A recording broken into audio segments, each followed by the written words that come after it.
So friends இன்னைக்கு பார்த்தீங்கன்னா 2 exotic puppies காமிக்க போகிறோம். ஒன்று பார்த்தீங்கன்னா ஷிட்ஸு, ஒன்று வந்து அதாவது கல்ச்சர் பொம்பரேன்னு சொல்லுவாங்க. ரொம்ப காம்பேக்டாக இருக்கும். ரொம்ப ரொம்ப ரேர் கலரு.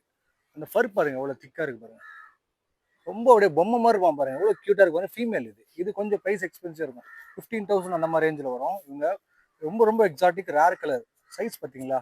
இதுவே பார்த்தீங்கன்னா இப்போ 50 டேஸ் பற்றி ஒரு வேக்சின் பண்ணியிருக்கு. அதே மாதிரி ஷிட்ஸுல வந்து ரொம்ப ரொம்ப ஒரு ரேர் கலர் ஒயிட். இதுவும் பார்த்தீங்கன்னா ஃபீமேல் தான். Full white. இந்த காது கிட்ட மட்டும் பார்த்தீங்கன்னா லைட்டாக அந்த ப்ரௌன் பேச்சஸ் இருக்கு. ரொம்ப ஆக்டிவ். இவங்க வந்து try colour. So pirate marking சொல்லுவாங்க பார்த்தீங்களா, அதாவது ஒரு சைடு மட்டும் கண்ணில் பார்த்தீங்கன்னா மார்க்கிங் இருக்கு. மிச்சம் பாடி ஒயிட்டு லைட்டாக ப்ரௌன் பேச்சஸ். ஸோ மூணுமே பார்த்தீங்கன்னா ஃபீமேல் பப்பி தான், எக்ஸாட்டிக். இவங்க நார்மல் ஷீட்ஸோட கொஞ்சம் ப்ரைஸ் எக்ஸ்பென்சிவாக இருக்கும். இது பொமோரியன் இன்ட்ரெஸ்ட் பர்சன் மிஸ் பண்ணாதீங்க. இந்த ஃபேஸ் பார்த்தீங்கன்னா எவ்வளோ க்யூட்டாக இருக்கு பாருங்க. ரொம்ப ரொம்ப ரொம்ப ரொம்ப காம்பேக்டாக இருக்கும். ஸோ அப்பார்ட்மெண்ட்டுக்காக ரொம்ப ரொம்ப பெஸ்ட்டாக இருக்கும். கிட்ஸுக்குலாம் ரொம்ப சூப்பராக இருக்கும் இந்த ப்ரீட்லாம். ஸோ இன்ட்ரெஸ்ட் பர்சன் மிஸ் பண்ணாதீங்க. ஒரே ஒரு பப்பி தான் இருக்குது. 2 எக்ஸாட்டிக் ஃபீமேல் இருக்குது. பொமோரியன் 1 இருக்குது. தேங்க்யூ.